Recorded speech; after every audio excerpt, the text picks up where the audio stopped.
All right, welcome to a special edition of the Mark Windsor Show.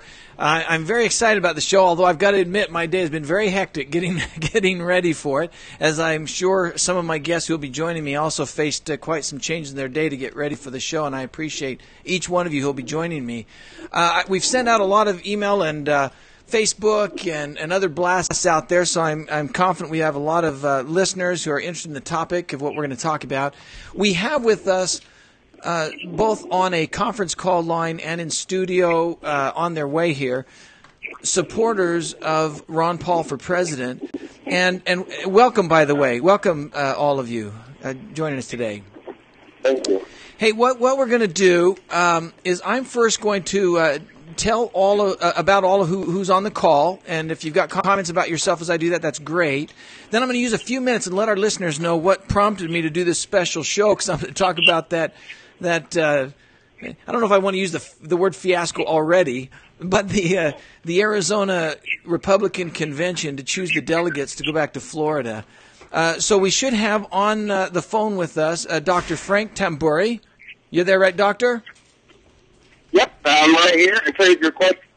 Perfect. So your question was about what made you become a delegate or to get involved? No, we'll get there in a minute, Doctor. I'm just announcing who's with us. In studio, we have Marko Trikovic. Hello. And go ahead and put your headphones on right there. Marko just walked in. We also have on the phone David Fitzgerald, who is the chairman of Legislative District 6 and also one of the main leaders of the Ron Paul for President here in Arizona. Welcome, David. Thank you. Okay, and we'll give everybody lots of chances to speak here in a minute. I don't know if she's joined us yet, but I understand that we'll have Karen Johnson on the call with us soon. She is I'm here. Welcome, Karen. Thank you. Karen is a former Arizona senator and a newly elected National Committee woman for the Republican Party to go back to the Florida Convention. We'll talk about that in a minute as well and how that transpired. But welcome. We also should have Brian Birkland. Are you on with us? Okay, he's not on yet, so I'll announce him if he joins us later. How about John Laurie? Did you make it with us? All right, we don't have John Laurie yet. How about Matt Papke? Okay, perfect. So we'll go with Dr. Tamburi, former Senator Karen Johnson, with Chairman David Fitzgerald, and in studio Marko Trikovic. Trikovic. Am I even getting close on that pronunciation? You're good. All right. He says I'm good. Hey, let me tell my perspective first, and it changed. So before you get too uptight at me, please understand that throughout the day and evening it changed. But I'm relatively new to Arizona in-house politics. I've been involved as a precinct committeeman for a little bit over 2 years, as I recall, and I'm figuring out how all those ropes work. But I've been following various political type issues and things for many years, of course, and have had radio shows talking about it for a long time. But just a couple of years ago, decided to jump into the precinct committeeman role as well and started learning there. So I was then excited when I was chosen to be one of the delegates to go to the Arizona State Convention, where the delegates would then choose those delegates that would go to the Florida Convention to cast their vote for the Republican nominee for president. And I showed up all excited. The first thing I'm greeted with, and I'm not lying, was the first thing. The first booth, the first people that greeted me were Ron Paul supporters telling me that there is no difference between Obama and Mitt Romney. Now, I'm wearing a Mitt Romney shirt by the time I get in there, so I was an easy target. And then during the convention, as it started, I was just absolutely floored when there was booing going on at Mitt Romney and at any time his name had come up, and incredible cheers. I mean, you'd think half the audience was for Ron Paul by how loud they cheered and those types of things. We then, and by the way, I'm condensing a long day. It went from, 8:30 in the mornings when I got there. I think some of you guys got there, 8, Yeah, 8-ish, something like that. 7:30 in the morning. 7:30 in the morning. I got there about 8:30, and it lasted. I think we left the parking lot with David Fitzgerald up on an RV at a little after 10, with the sheriffs threatening to throw us all in jail, or well, not jail, but certainly threatening things against us. And so during that day, in between 8:30 in the morning and 10 o'clock, I witnessed just an incredible drama unfold. First, during the first couple of hours, from my eyes, it felt like a lot of disrespectful, and excuse the word, but wackos is what it felt like by the way the audience was reacting and things like that. We broke into our first vote, and by the way, I'll get into this during the call as well, but the organization was a fiasco by the GOP leadership. The voting ballots, how they organized it was just a fiasco. But we broke up to do our first round of elections and elect a delegate and an alternate, including two of them because of how we got split up with early vote. I won't get into that right now. But anyway, we go into vote, and it's almost a given in everybody's mind that it would be Romney supporters running until the votes cast, and all of the Ron Paul supporters had cast their votes all at the same person. Romney people were all over the board, and so lo and behold, John Laurie, who was a Ron Paul supporter, wins the nomination. So we start panicking as Romney supporters, thinking, oh no, they're going to completely take every district and all the delegates, and not understanding what I found out later that I'll get to in a second. So we go out on the main floor, and we're waving what we call the green sheet. And one of the confusing things that were out there, confusing things, is there were several sheets. An orange sheet, by the way, they can see you, so you can wave. There's an orange sheet, a green sheet. There's different sheets with Romney endorsed delegates. So there was confusion. So we had a fear that all the delegates would go to the Ron Paul delegates and very few to Romney. Well, after a couple of hours, I decided to go over and get to know some of the leaders of the Ron Paul movement. And I was very impressed with them. They assured me they were not the ones booing. This was other supporters who weren't very experienced in this. And so the more I got to know them, the more I decided to invite them on to show their side of the story. I hope you get at least two things from this. Number one, every issue has several sides, and if you want to understand the sides, you go to that side. You go to the side with their argument. You don't read stuff about them. I can tell you I spent hours yesterday and today really getting to know Ron Paul. From him, from his websites, from you guys. And you got to understand from their side. And that's the same as the convention. You know, the people that I was sitting by and that I came with and that, they were appalled at the Ron Paul supporters' methodology. But quite frankly, once I went over to the Ron Paul side, I was appalled with them at how the GOP leadership was handling it. Now, with that, David, you were in the thick of things. Use a few minutes and tell, now that I've told it from my perspective, David, tell from your perspective what was going on at that convention. Well, what I'd like to do is, just like you alluded to, you may be new to Arizona politics, so let me clarify a little bit about what was going on with. You did have the green official Mitt Romney slate. And then the orange slate that you're alluding to, there was a group that is organized by Mark Zimmel, and I believe he got up on stage and he was talking about his slate, and that was the orange slate people. It was not out there to confuse people. That was a group of conservatives. I believe they call themselves platform conservatives. I'm not too sure. I can't remember off the top of my head what their slate was called. And the booing that a lot of people are alluding to, Mark Zimmel is in my district, and a state senator that I know very well that I ran with that in 2010, she was sitting right in front of me, and there's one instance of booing that when I can't remember Mitt Romney's son's name. Josh, when Josh, he gave a nice speech, and then he came back to the microphone he forgot to plug his dad's sheet. And, in my personal opinion, heck, if my dad was running for president, I'd do the same thing. But then this huge boo, I mean, it was a deafening boo. It was. From right behind me, and I turn around, and lo and behold, it's Mark Zimmel, and we all turn around and look, and there's boo.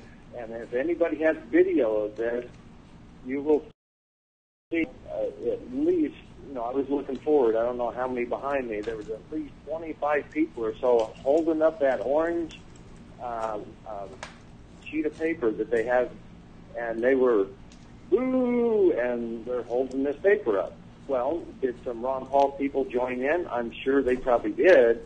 But I will tell you that to spin that as this was the Ron Paul faction, in fact, if we could find the gentleman who sat directly across in another CD who was totally lashing out at Mark Zimmel for what a disgrace he is for. That was me. That was me, by the way, David. That was me, actually. Well, was it? Yes, that was me in the white Romney white Romney golf shirt, lashing out at him. That was actually me. And then he got up and left. I mean, first he tried to justify himself, and I just said it was absolutely unexcusable. There's no way she'd be doing like that. That was me. And I was also where you saw me sitting. I could see that there were some Ron Paul supporters as well up in the stands. The guy with the long beard, the guy with the Patriot hat. I mean, those guys as well. So at the time, I must tell you. Go ahead, David. I will tell you, in my legislative district, as far as Ron Paul supporters in my district, there's probably 5 of us, including my wife, and I don't think they would have been. The only Ron Paul supporter that I knew that was credentialed in my district was wearing a suit, and he has black hair. Yeah, these were the alternates that were up in the stands. The long-bearded guy with the computer laptop that was right up there in the stands, and the guy with the... Yeah, they were up in the stands. They were definitely supporters. In fact, when I brought it later to Marco's attention and to John Lorry's attention, they actually helped still and shut up some of that booing. Isn't that right, Marco? Yeah, absolutely. And again, I at the time, what I'm telling you is that those that were sitting around had the perception all Ron Paul supporters. Well, it was started. The person that I'm talking about was sitting in my legislative district 6 section on the floor, and we would be, if the stage was let's just say the stage was north, so we can get a bearing. We would have been in the southwest quadrant of and then there was someone in the southeast quadrant of the floor that was attacking, I don't want to use the word attack, but, was lashing out at Mark Zimmel. The point I want to say is if anyone has video of that, you will see many hands in the air with orange slates waving them in total disrespect. And I was just shaking my head. Lori Klein shook her head. And it was like, wow. And he is not a Ron Paul supporter. He is the author of Oppose Ron Paul's.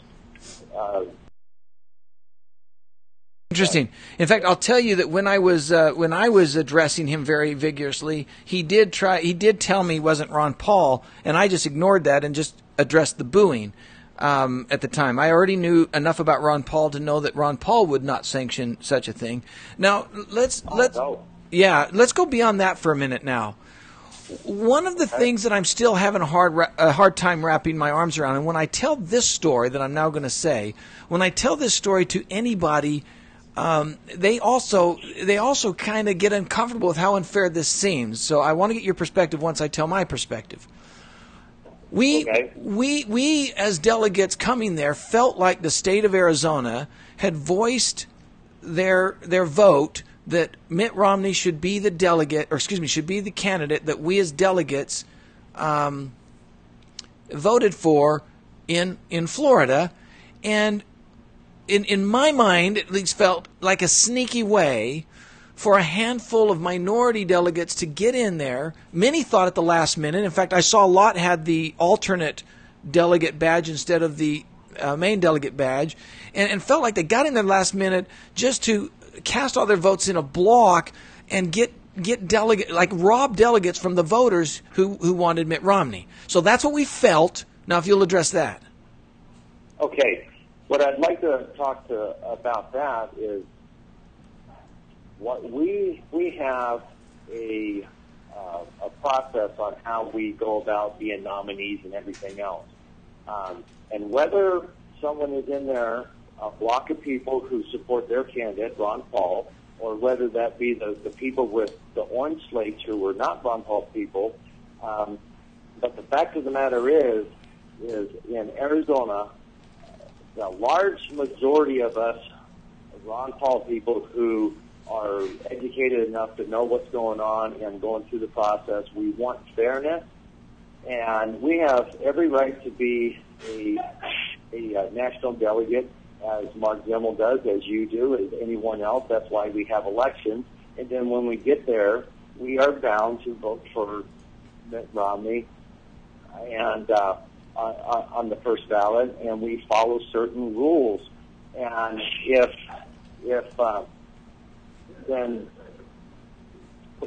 you say is true, what you say is true, well, Mitt Romney won the state overwhelmingly. We should just let Mitt Romney pick the delegates. Why do we even have the election? It's because it's part of the process. And so I would say, and there are some really good people.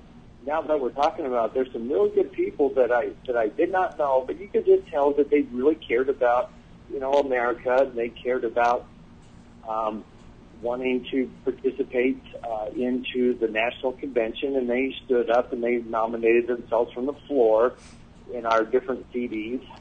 And, of course, they were disenfranchised as well because the state party allowed electioneering on the ballot where you have asterisks on there. The Mitt Romney supporters were up in the top left-hand corner of the ballots, really easy for everyone to find. And the excuse is, well, Ron Paul had the same opportunity to have his little asterisk by everyone. But the point is if we went into a voting booth and there was you can't wear, well, I think it might have changed, but you can't wear a political button into a voting booth, let alone have electioneering printed on the ballot. That disenfranchises everyone. There's people there who don't give a hoot about Ron Paul or Ron Paul slate or about the Mark Zimmel slate or about Romney slate. They just are good Republicans who want to get elected, and you disenfranchise the whole process when you allow this kind of thing to go on. So it's not... So one of the things that I was hoping that my listeners would really understand is that there are always two sides of this, because that's a very, very interesting side of it, David. And I can tell you that I learned to appreciate that side as I spent several hours running around with Marco and with John Laurie and others that night. In fact, who was the guy with the delegate or with the rules book? What was his name? Do you remember? I think it was Tim. Tim? That guy was sharp. I mean, he was very professional. He listened as I gave my opinions about the rules when they had the guys up on stage and all that. I mean, he was very respectful, good guy. And my perspective did change. But I can tell you that when we were sitting there, before I went out and investigated it on my own, the feeling that we had was that the Ron Paul supporters were trying to steal the vote to go there and actually get Ron Paul in without the first vote, by the way. Now, I don't know if our listeners understand the process. In fact, I'll bet most don't understand the process, David. So why don't you use just a minute and explain how that process works with the choosing of a delegate in Florida, or with not a delegate, the choosing of a Republican candidate by the delegates in Florida. Okay, well, the process from your district level to Tampa at the National Convention is simply this. Every single legislative district and or county will receive one state delegate and one state alternate for every 1,000 registered Republicans in that particular district. Then each district and or county will hold their caucus, and they will elect state delegates to go forward to represent their their district and or county at the state convention. Anyone can be a state delegate as long as they are a registered Republican. But the only people who can vote, who have voting privileges, are precinct committeemen as of December 31st, 2011, excuse me. Then, now those people go forward to the Saturday's state caucus, and the only people that have voting rights at that meeting is anyone who was elected as a state delegate. Those state delegates then put forward a group of names. Here in Arizona, we had 58 total, and since we had a penalty from the RNC, we had 29 of those stripped away.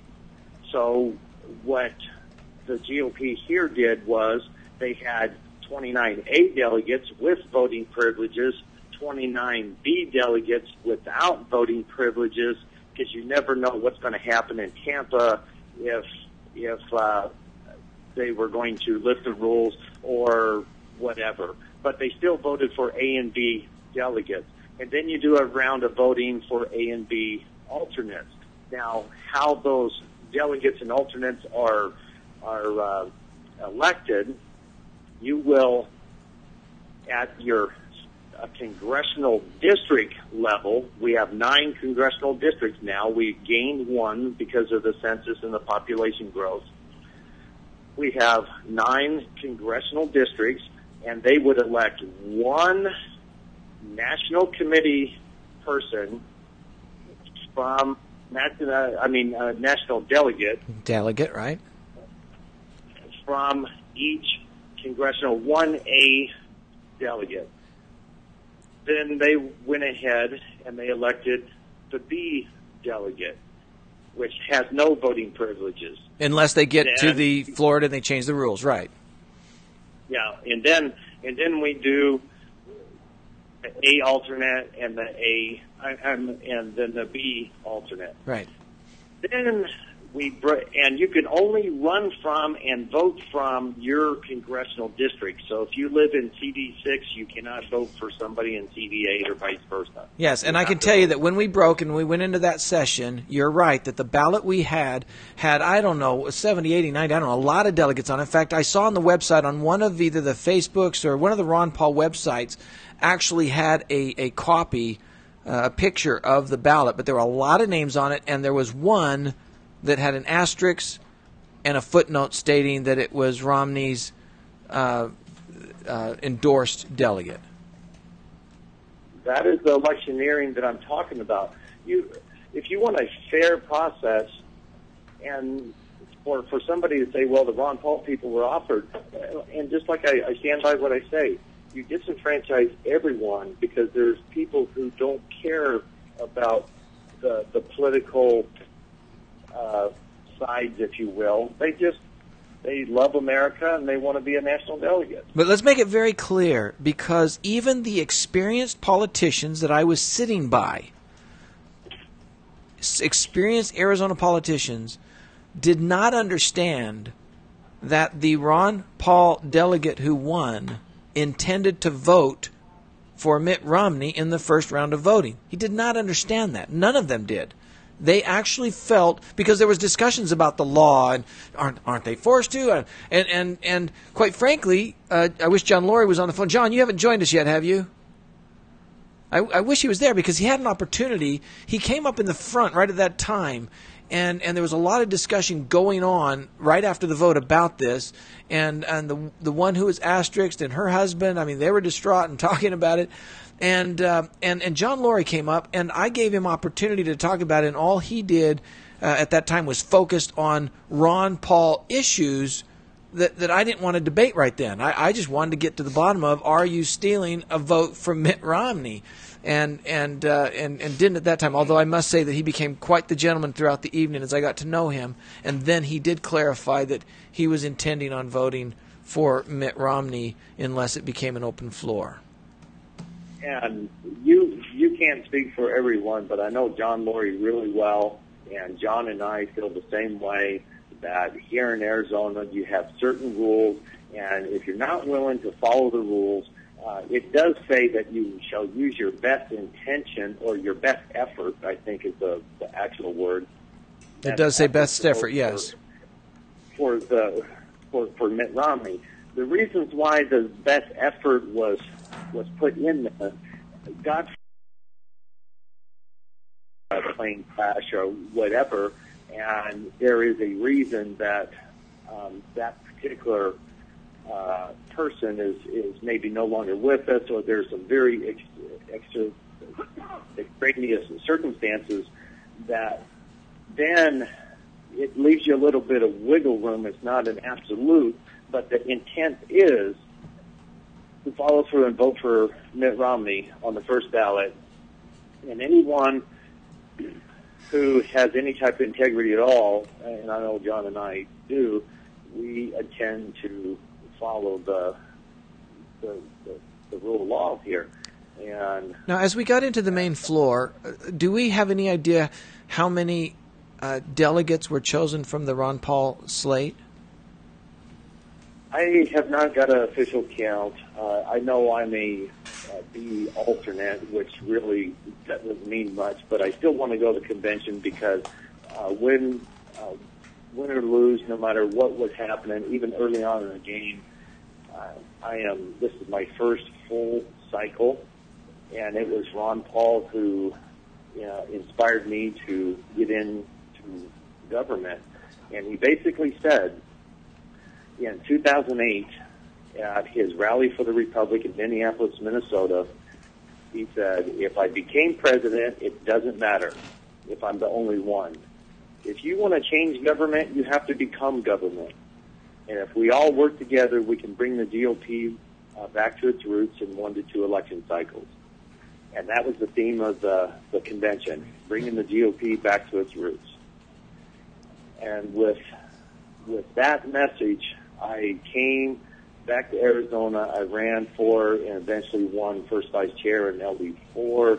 I went out and collected about 8,000 signatures personally to get rid of photo radar cameras. I collected signatures and knocked on doors for various candidates, including here recently, Wes Gullett was not my number one choice for mayor, but I had a choice. Do I want Wes Gullett or do I want Greg Stanton? I chose Les Gullett, and I was knocking on 200 doors a weekend as a chairman, leading by example. So there's many of us who have been Republicans for our entire voting lives and who do love America deeply and its founding principles and want to get back to our Constitution. Now, when we're talking, by the way, we have a blog going on that people can blog on. There's quite a bit going on there, and there's still some discussion back and forth as to whether the delegate is bound. And though it's a best effort rule, I guess the most important thing to clear up, one of the points I wanted to make, that there's two sides to every story, is that you and John Laurie intended to vote for Mitt Romney unless something changed like you described, and it became an open floor, and then rather than having it go to Michelle Bachmann or whoever, you'd then be there to at least vote for Ron Paul. And I think that was misunderstood. Let's go then a little bit further. So we're out on the floor. Things are getting hairy. Did any of you on the call have a perspective on the voting on the floor? Karen, we haven't heard from you yet. I'm sorry, I missed. You cut out on the last question. Your perspective of how the voting was going on the floor after we reassembled. Well, it took a long time because the Romney slate, of course, was right at the very beginning with the asterisks, and after that you had to hunt and peck to find any of the other people that you might, feel like you want to support. And we had a hard time, finding all those names. And I know that our particular district chairman kept saying, hurry up, come on, get your ballots in. So, there was a little bit of stress and confusion there. And then I wanted somebody on the Ron Paul side to talk about the 2 pages. I didn't want to voice opinion on that yet. Marco, did you have an opinion on that? 2 pages. All right, so that wasn't a big. Some of the Ron Paul supporters that I was running around with had a challenge that there were 2 pages, and your name wasn't on as the voter. Of course, your name you didn't identify anywhere which page, so you could literally hand in 2 of the same sheet and vote twice, and there was that fiasco going on. Maybe none of you noticed that. Yeah, Mark, that definitely was something that we noticed, and I mean, it just goes to either was it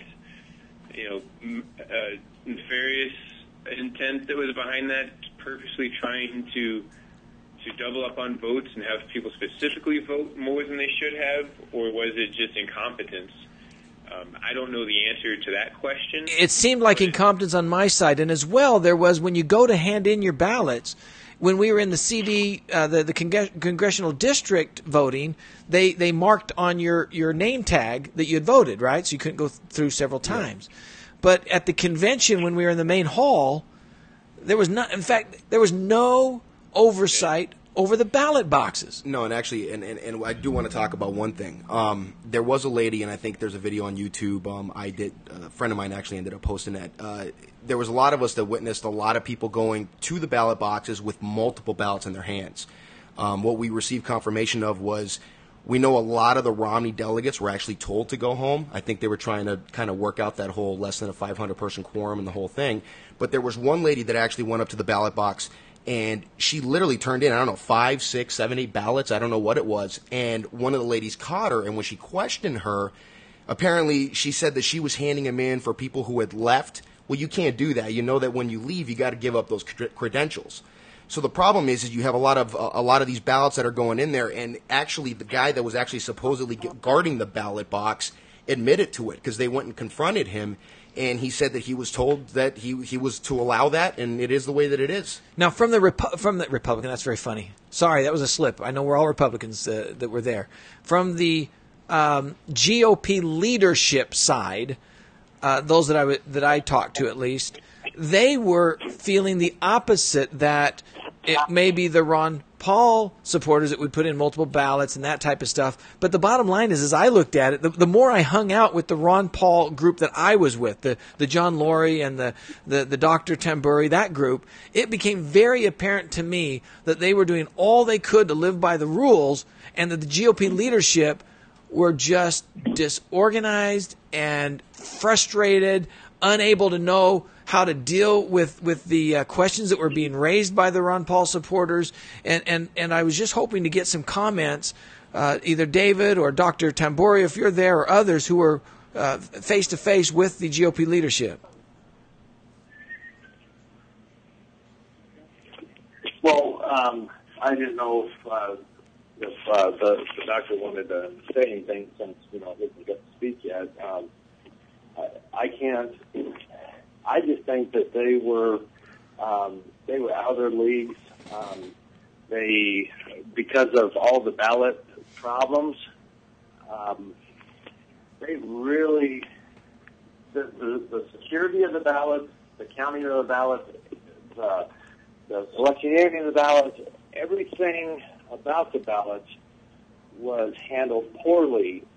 And to save $3,000 or $5,000 or whatever the amount was, because that's how much Helen Purcell's office would have charged to come in and run the meeting, with just staff and paper and everything else, I think would be money well spent. We'd all gladly pitch $5 in a hat when I come in to help pay for some voting machines, but because we were too cheap to get proper ballot security, proper ballots, etc., we did have a fiasco. In fact, I understand, I did not go back where the machines were, but I understand one of the counting machines wasn't functioning, at least one of them.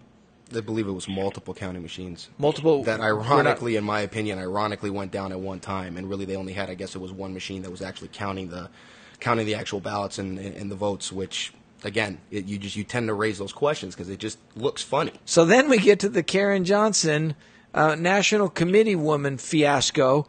So they hand out a ballot. I was even confused of what I was voting for, by the way, because it wasn't being well announced. It was a little half-sheet ballot with no names on it. No names. They were announcing from the pulpit with, now remember, these are a lot of people running around making lots of noise. They're announcing over the pulpit while we're trying to vote on delegates. They're announcing who's supposed to be on this little half sheet of paper voting for National Committee woman. And nobody, I mean, I didn't even know which one was for which slate. I didn't know any of that kind of stuff. So who knows, Karen, you may have gotten my vote. I don't know. No, actually, I think I threw it for Sharon Giese. But what a fee. Go ahead, David. This is David Fitzgerald. I would like to just make a little note of the voting machines in the back. One of the things that threw everything into a quandary is when they, in these different CDs, they put the Mitt Romney chosen one up in the top left-hand corner with a little asterisk. That threw all the vote totals off on the whole ballot, and then the scanning machines had everything off by one. And that caused for a lot of the confusion. In CD1, they had one particular candidate that they said they got 15 votes, and everybody said, well, wait a minute. I voted for that person. Everybody raised their hand. 51 people voted for that person.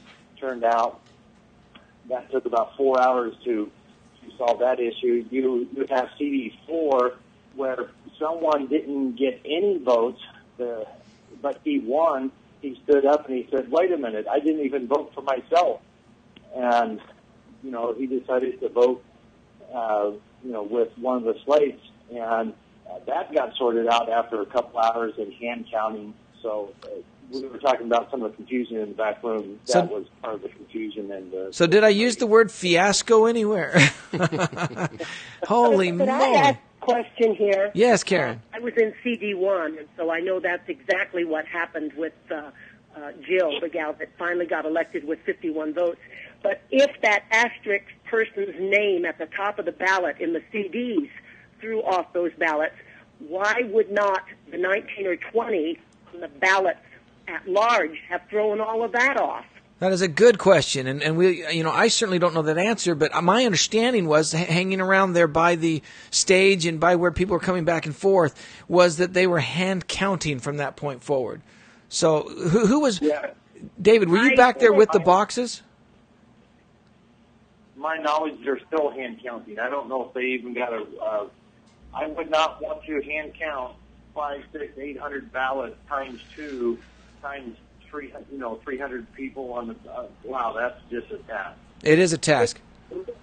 Now, it's my understanding that today or yesterday at 1:30 they met at State Party headquarters and they began counting the ballots. And I don't believe they hand counted them. I believe they were put through the machine at least 3 times, and they came out with different totals every time. and that's my whole issue with those machines. Surprise. Now, Karen, you were running against 2 others for National Committee Woman. Not all of our listeners know even what that means. So first tell our listeners what it even means that you were running for. Well, I had just been asked by the Ron Paul people if I would consider being a delegate for this National Committee Woman. I've been involved in the party for many years, so, I knew a little bit about it. I also know how expensive it is to serve in that position because you have to go back and forth several times a year to Washington. I didn't feel like I probably could do it, but they said, please, would you run? And I said, sure, I'll be your sacrificial lamb. And I did not think that anything would come of it. So I was a little surprised, to end up with the most votes. It does not mean that I've won, and I'm sure doesn't happen. And the reason I tell you that is because I had one of the gentlemen that spent a lot of time up on the podium that used to be a state senator with me and is now a representative in the House come up and say to me, before the vote was announced, before the count was announced, he said, Karen, he said, if you'll come with me right now up to the podium and assure these men up here, which was the leadership group, that you will not say things to embarrass the Republican Party. We can get this over with right now. And I looked at him and I said, I beg your pardon? I said, I can't make you any promises like that. And he said, well, you are a total embarrassment to the Arizona Republican Party. You know, you have said things about 9/11 that is just ridiculous, and you've embarrassed all of us, and we can't have somebody like you representing our state party back in Washington. So he was inferring that they would just swing the vote or something? Well, I don't know. I mean, it's by vote count, right? Senator Ron Gould was standing there talking to me at the time when he came up, so Ron heard every bit of it, and his chin was kind of down on his chest, and he looked at me, he said, "What was that all about?" Yeah, I've actually got a card from Ron. Yeah, Ron is one I was talking to as well. I've got his little card here. Yeah, what is that? Is just unique, because when they were coming out to announce, it was almost like at times they were premature in announcing some of the results and then backpedaling.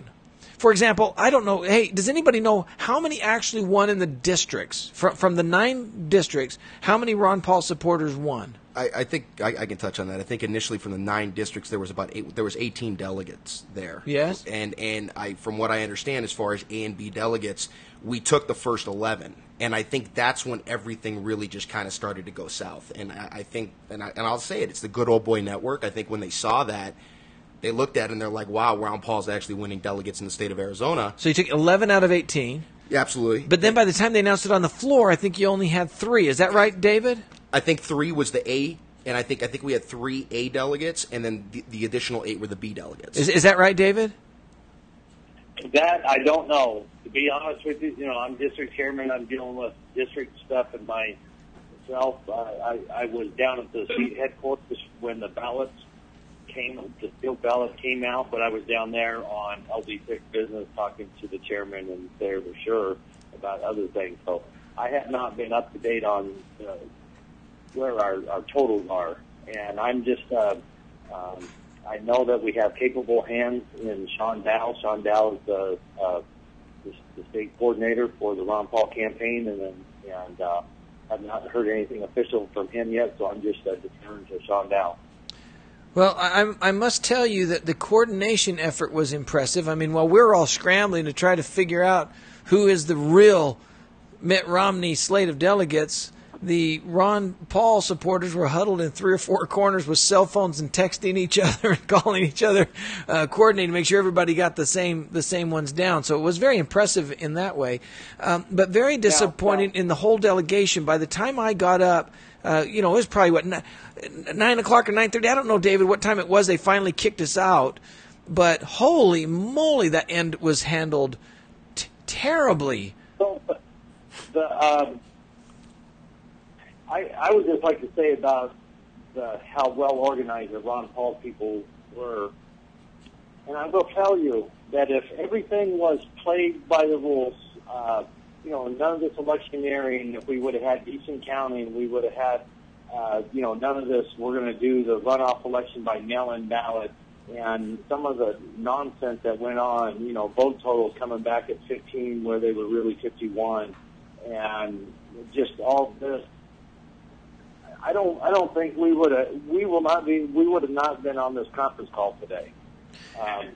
But people, there's a lot of talent, a lot of really good, solid people. They try to demagogue the Ron Paul supporters as Occupy Now, and we are the large majority of us have been longtime Republicans, and we care deeply about America. But here's the thing: there's a lot of talent. I mean, can run circles around the current GOP. Do we want that in the GOP? I mean, we're not going anywhere. But you just play fair, play by the rules. If we lose, we lose. That's fine. But just don't cheat it. Don't push it. And we'll go to Tampa, play by the rules. Everything will be fine. And then in 2016, 2020, Matt Paskey and some of these guys are half my age, and I'm still young compared to the GOP. I'm 44. Well, I don't know how old Matt Paskey is, but I know some of these guys are 22 years old. I'm 44, and they're going to be around for a long time. We're going to have some great Republicans that know how to get the job done for for future elections, school board elections, city council, you name it.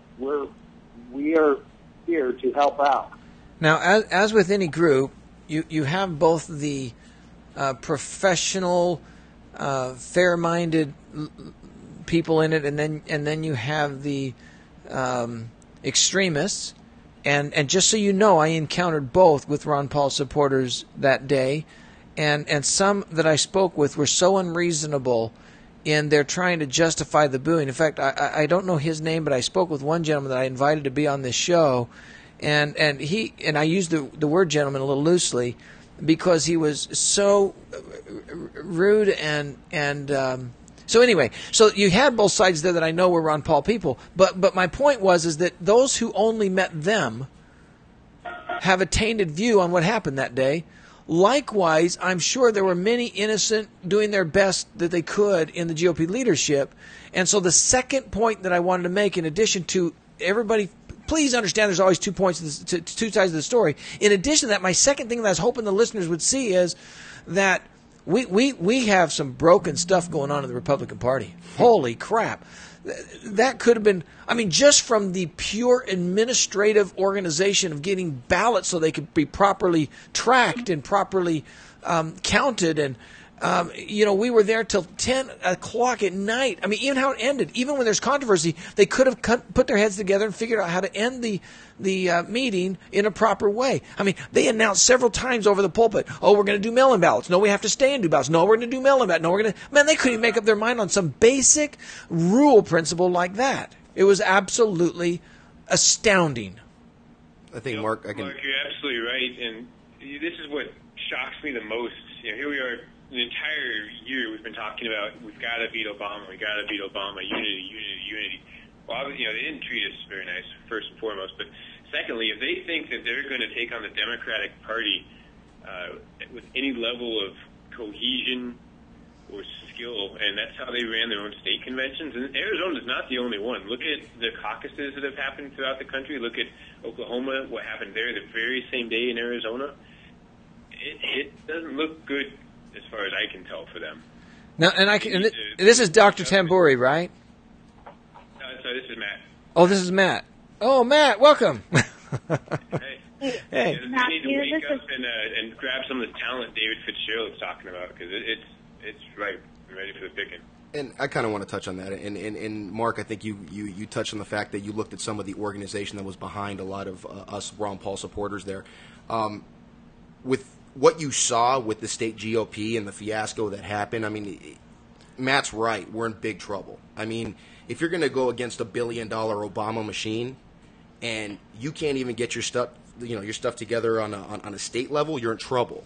I will tell you this, and that's why you see so many people supporting Dr. Paul. The organization there, the message of liberty and freedom, everything that you see happening, it's happened en masse. It's a huge grassroots movement. And I think you mentioned also disenfranchisement. We feel like we're disenfranchised. And I'm going to tell you this. If you disenfranchise these young voters, these young Republicans, that's the future of your party. If you do that, you lose the republic.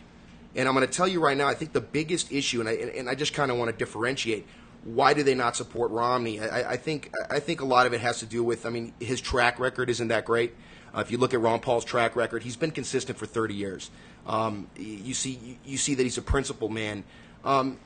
You don't see that with these other politicians. I think today people are finally getting tired of it because what they see is they either get an establishment Democrat or an establishment Republican, and they're really not given much of a choice. That's it.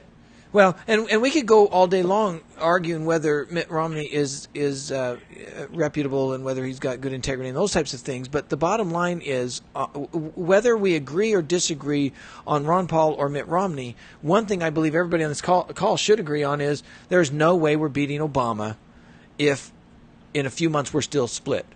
I mean, we've got to, once the nail is in the coffin as to who is going to be the delegate.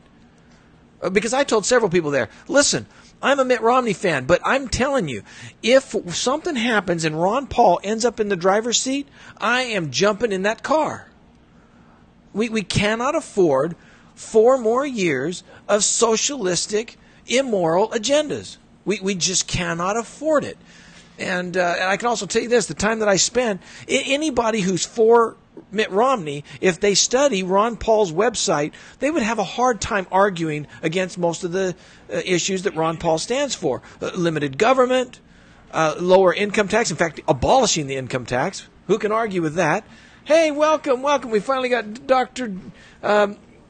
Tamburi just joined us. Wonderful. 8 more minutes to jump on with us. But we're looking at issues that are very, very important. And if, like you said, Marco, if we get the young ones or any of them in your party, even those booers that I'll call them up in the stands, if we can't rope them in to be together in a month or two when the nails are finally driven to who's the delegate or who's the candidate, holy moly, we won't win. Our chance of beating Obama is to be organized. Yes, Karen. Hey, this is actually Pepper Draper. I'm sorry I got the note late and I just got on, so I just wanted to let you guys know I was here. Welcome. Well, it's been a great show. We've only got about 7 more minutes to wrap up. I don't mind if we go a couple of minutes over. Where's my next show? Oh, they stepped out for a minute. There were a few other issues that my 5 o'clock show co-host wanted to bring up that were political as well. We'll see if he wants to jump on and bring it to the tail end of this. But in any event, I appreciate everybody being here. Hey, Karen, we still didn't talk much about what is now going to happen with the position that you may or may not have been elected to. That's a very good question. That's what I thought. I can almost guarantee you that if they do a mail-in ballot, Sharon Giese will be your next, state committee woman from Arizona. If they do a mail-in ballot. Pardon? Did anybody find out whether the rules allow a mail-in ballot? Because there was a lot of discussion about that. Well, I don't know if they abide by the rules. They make them up as they go. Yeah, that's what. Yeah, they did all we weekend. saw that as well. And Doctor, check your mic real quick. We're gonna have. Okay, go to this other mic right over here. We're gonna switch mics on this here. Yeah, that one's up. Yeah, as we were running around that night, in fact, I was by you, Dr. Tamburi, when they were discussing the how to end a meeting rule. Mm-hmm. Something as simple as that. They could not figure out, and in many people's opinion, they did it wrong at the end. They merely had a couple of people. They didn't even take a motion from the floor. They basically just had 3 leaders huddle up and say, "We're ending this thing." They illegally ended that meeting. And off they ran. And it was very interesting because then we had 2 people from the Ron Paul organization up on stage and somebody down with a microphone down on the floor, and they made a motion and a second and a vote and voted in a new committee leader. Right there on the floor. It was very, very... Yeah, we actually had to walk up with the Robert's Rules of Order, because ultimately they always throw it back to us. So we turned around, and, of course, we had it handy. We brought it up. And literally, it was like shell shock with the leaders in charge. We literally could not find who was in charge of the meeting at that moment. For about an hour. When you say that moment, we had about maybe not quite an hour, but, Doctor, wasn't it about an hour we couldn't find somebody? It was about an hour. Although the hard part was first talking to the person up front who at least was able to go over those rules to find out what a quorum was. And we sat there and we debated what a quorum was, myself and another gentleman, John, for a little bit. And eventually, when we finally figured out what a quorum, at least might find an agreement, ultimately we had to make a count. But we couldn't make the count until people sat down. So I said, okay, let's tell everyone to sit down. And the gentleman said, well, the microphone's off. I said, okay, well, let's turn the microphone on. Well, we have to get authority. Well, who gives authority? It was like it's like you come to the top of the ship and you realize Daffy Duck's at the wheel. I mean, there's like no one's in charge. And we literally asked, well, who's in charge of that person? This person on to the right. We walked to him, and then they said he walked out. It was I couldn't believe it. I couldn't believe it. And at one point, then, towards the end of this, here come the sheriff deputies up on stage. Mm-hmm. And I don't know who it was, but they grabbed one guy and start physically removing him off the stage. Well, of course, they turned the air conditioner off, too, to try and hurt us out. No, I was getting cold, so that was great. One of my pet peeves. All right, we're in Arizona, guys. You don't have to have it be 62 degrees in every flipping room, Joe. Well, what a night. So then we start going out, and we wanted to move, not we, I mean, I was just following along. I don't know whose idea it was, but they wanted to move the meeting to the parking lot. And we get out there. And the sheriffs had a problem with that, the deputies. So we moved the meeting over to an area in a church next door where Ron Paul supporters had set up an RV and kind of a little meeting area, or refreshment type area there. And David climbs up on top of the RV and starts telling what by the way, David, that was a very stirring, wonderful message in my mind. Well, I wanted to try to. I had been through this before 4 years ago, and I don't want to go into all the details about the debacle of that meeting. But the point of the meeting was when they say that it's done, it doesn't matter. It doesn't matter what you're going to do to bring it back. It's not going to have any kind of standing. For it to have standing, you have to have them recognize that they were wrong, and it's not going to happen. So I had two points, and the only reason I got on top of RV is there were 300 to 500 people there, or however many. There was the whole parking lot full, and I wanted everybody to be able to see me, so I climbed up on top of a platform to where I could be seen. And I had two messages. One. And by the way, we only got 2 minutes, so let's be quick on this, David. Okay, I wanted people to know that they would be kidding themselves that if anything that we did here tonight is going to have standing. If we don't like it, you have to become a precinct committeeman. I have been working with the state chairman since the summer, telling him I want to recruit this talent, and so I'm trying to educate them. And we've got the becomeapc.com website. It's fantastic, and we're trying to teach these people the process so that maybe next time they will understand, okay, we got to do this and we got to do that. It was a great message, and I've preached that same thing over this station for a number of years, that we can complain all we want about ideas that we don't agree with, about issues we don't agree with. We can complain all day long, but really in the United States of America, you make an impact when you get involved. And every single person can get involved in their precincts, which really is where the rubber meets the road, especially at least in a presidential election. That's where the rubber meets the road, is what's happening in those legislative districts and in the precincts. And so I echo the same message. If you want to make a change, regardless of who you're for or against, get involved. Get involved. Get your voice heard by getting involved in the political process. All right, hey, this has been I appreciate all of you. It's been a great show. I appreciate everybody who made the sacrifice to get here. Those who are in studio, if you want to hang out a little bit longer, you're welcome to do that as we start the next show. David, you've been very articulate and very wonderful. Thank you for joining me. Thank you. Karen Johnson, thank you as well. And Matt, thank you as well. Matt Papke. You got it. All right. Hey. Thank you. Thanks for doing some research. You're welcome. All right, everybody. Thank you for joining the special edition of the Mark Windsor Show. Join me now for my next show that starts in just a couple of minutes, and God bless. Why is it so hot in this room, yet cold in other rooms? There's got to be a solution. You need to call the company For Your Comfort, servicing residential and commercial AC, heating, refrigeration, and low temp. For Your Comfort, LLC